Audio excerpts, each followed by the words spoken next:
kunci Anda sukses dunia akhirat, percayalah takdir. Dan semua takdir itu baik, tapi kita belum tahu rahasianya. Allahu Rabbi wal Islam dini wa Muhammadan Rasulullah wa yaqini. Selama saya di Indonesia, itu yang saya ambil pelajaran. Kita orang Indonesia selalu harus dunia. Tidak ada akhirat sendiri. Dunia dan mau kaya di dunia kaya, selamat di dunia selamat. Jadi dunia itu harus dibawa. Kalau udah bahasanya akhirat, pasti orang bertanya, terus dunia kita gimana? Makanya begitu saya membaca sukses dunia akhirat, wah ini Indonesia ini.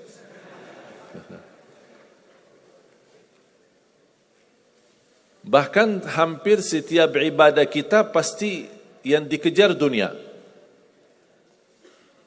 Saya sudah dakwah sebelum di Indonesia, di mana-mana. Tapi baru pertama kali pas saya di Indonesia diminta amalan, gimana supaya dapat amalan mudah kerja, dapat amalan mudah urusan, dapat amalan lancar rezeki, dapat amalan. Jadi ujung-ujungnya semua untuk urus dunia. Makanya saya buatkan satu buku. Habis saya sudah fahami dan belajari karakter orang Indonesia. Orang Indonesia dah mau yang ribet-ribet, mau yang mudah, yang enak dan masuk surga. Betul? Makanya saya buatkan satu buku, 20 amalan mudah tapi pahalanya sangat menakjubkan. Mudah diingat, mudah dihafal, mudah diamalkan, tapi pahalanya sangat luar biasa. Bapak Ibu jamaah sekalian, kalau benar-benar ingin Anda sukses dunia akhirat, harus kita percaya sepenuhnya takdir. Kuncinya di situ. Percaya sepenuhnya takdir. Takdir itu menjadi salah satu rukun iman. Rukun iman ada berapa? 6. Rukun Islam? 5. Salat berapa waktu? 5 atau 4? Yakin 5. Soalnya benar tak salat subuh.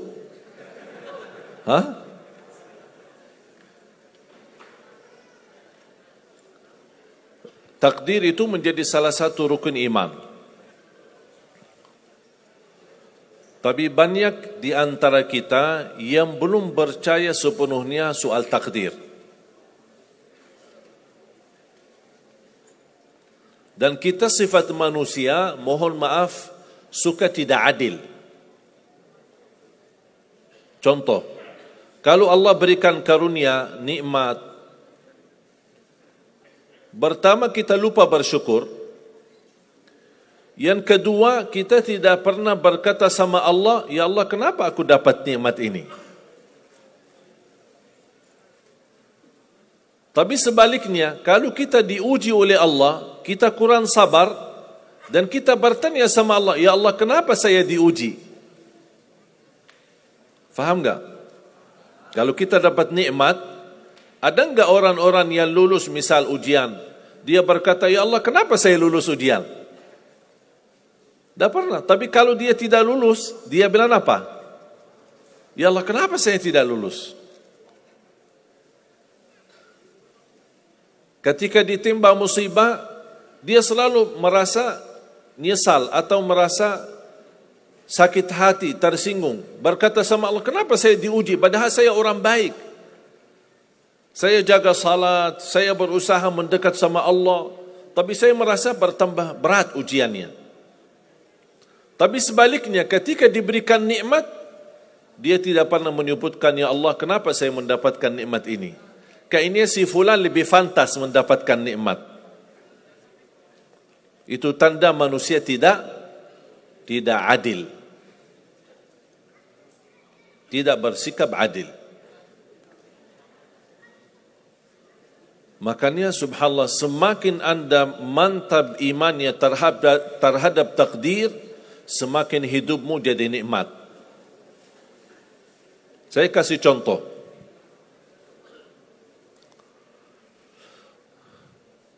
Tidak ada bersoalan masalah takdir baik.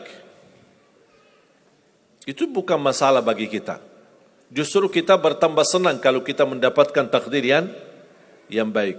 Tapi yang menjadi bersoalan, bermasalah bagi kita adalah takdir buruk.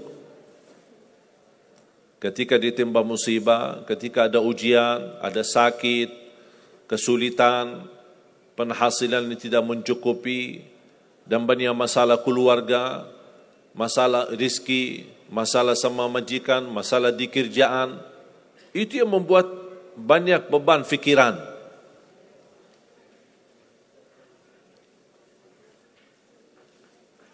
Tapi kita harus tahu, sebenarnya walaupun takdir itu ada baik, ada buruk, kenyataannya buruk, nampaknya buruk, tapi hakikahnya baik. Hakikahnya baik. Tapi kapan kita bisa tahu takdir yang buruk ini bisa menjadi baik bagi kita? Belum tentu sesaat terjadi ujian itu. Bisa jadi belakangan, bahkan bisa menjadi sekian lama baru kita tahu dan sadar ternyata takdir itu baik bagi kita.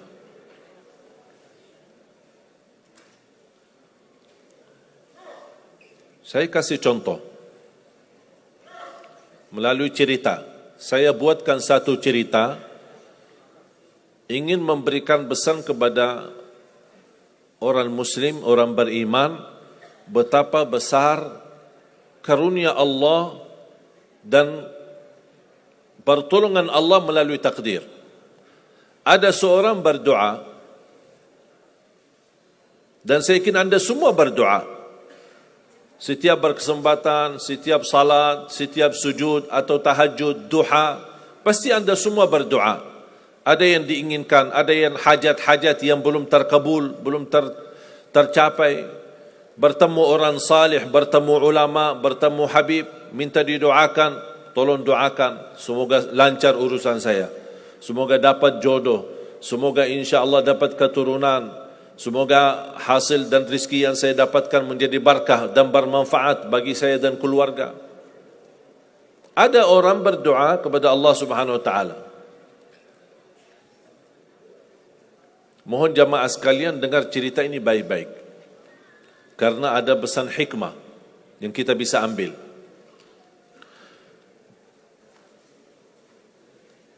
Orang ini berdoa tapi tidak melebihi selain doa meminta jodoh yang salihah, yang cantik, yang kaya.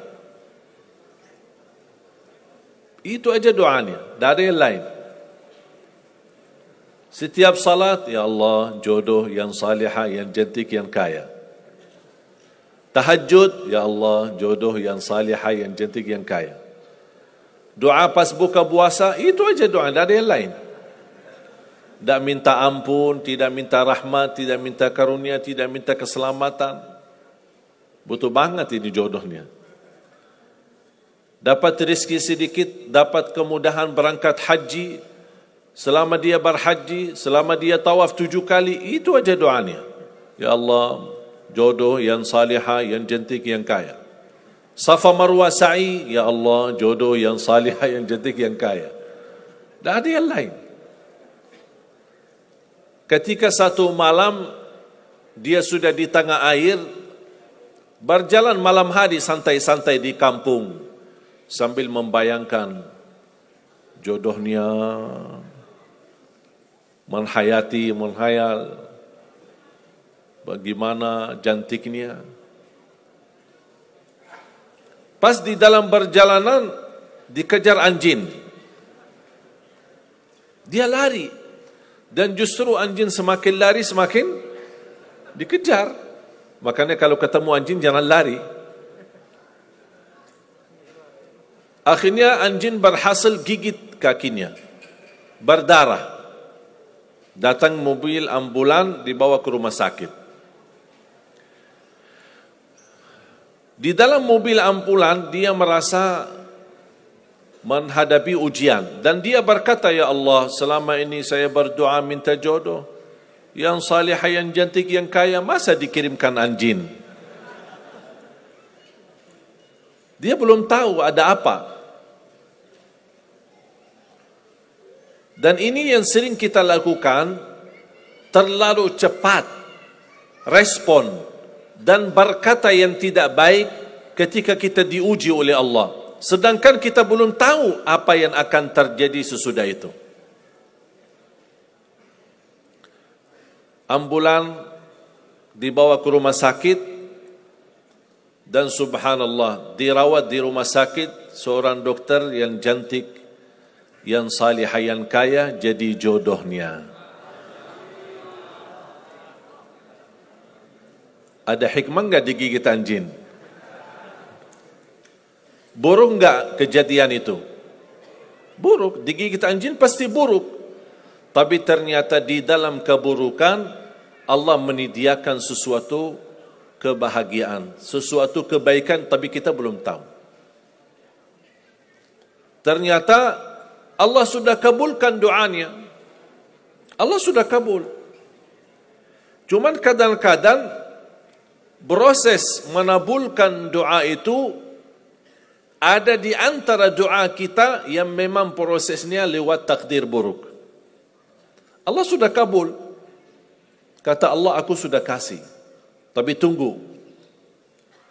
Seperti ini orang, doanya terus, ya Allah jodoh yang salih, yang cantik, yang kaya, jodoh yang salih, yang cantik, yang kaya. Allah sudah kabulkan doanya, tapi jodohnya ada di rumah sakit. Berarti harus sakit dulu. Gimana cara sakit dulu? Allah punya bermacam cara, berbagai macam cara. Bisa sakit, tiba-tiba sakit, bisa apa saja alasannya. Di antaranya tentara Allah yang ada di bumi, semua yang bernyawa makhluk Allah, patuh dan taat kepada Allah Subhanahu wa taala. Di antaranya anjing. Allah perintahkan gigit si fulan biar ketemu jodohnya di rumah sakit. Jalanin tugas. Memang kita menyesal ketika terjadi kecelakaan, tapi kita tidak tahu apa hikmah di belakang kecelakaan itu. Dan sering saya bilang sama jemaah, mudah-mudahan Allah kabulkan semua hajat-hajatmu. Walaupun digigit, mau enggak digigit anjing dulu?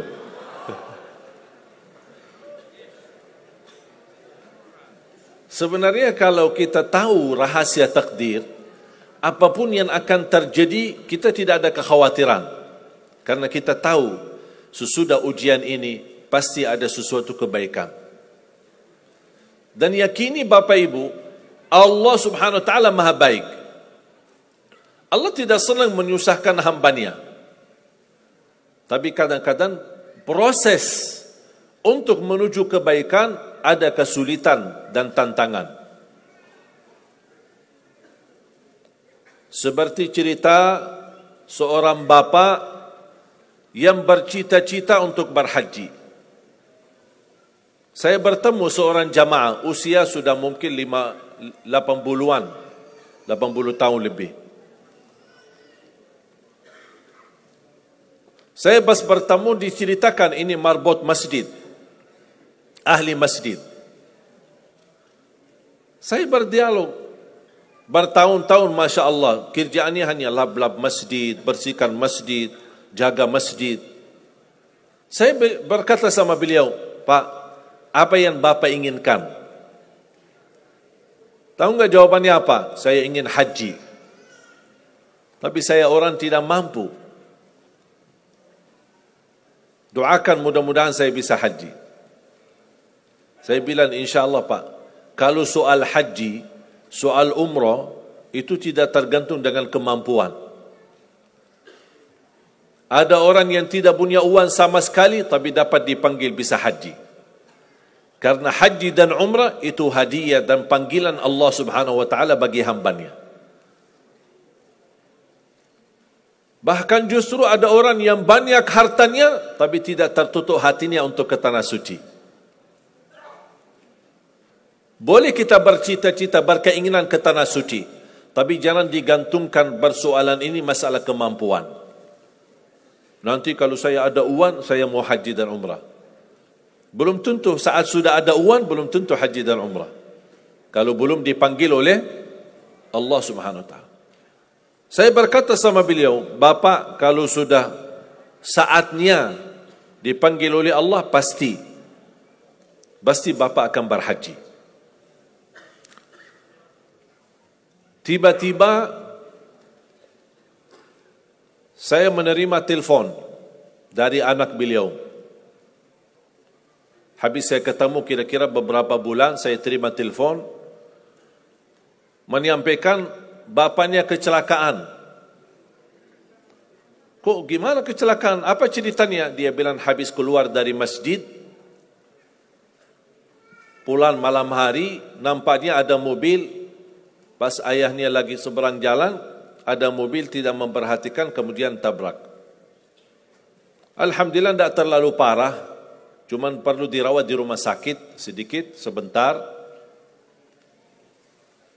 Saya ke sana, pergi.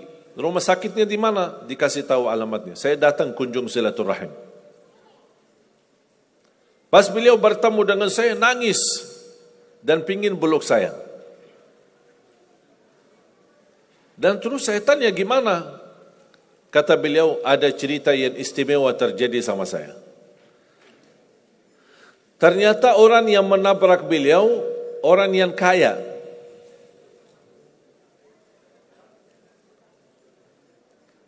Habis itu, orang yang kaya minta maaf sama si bapak ini.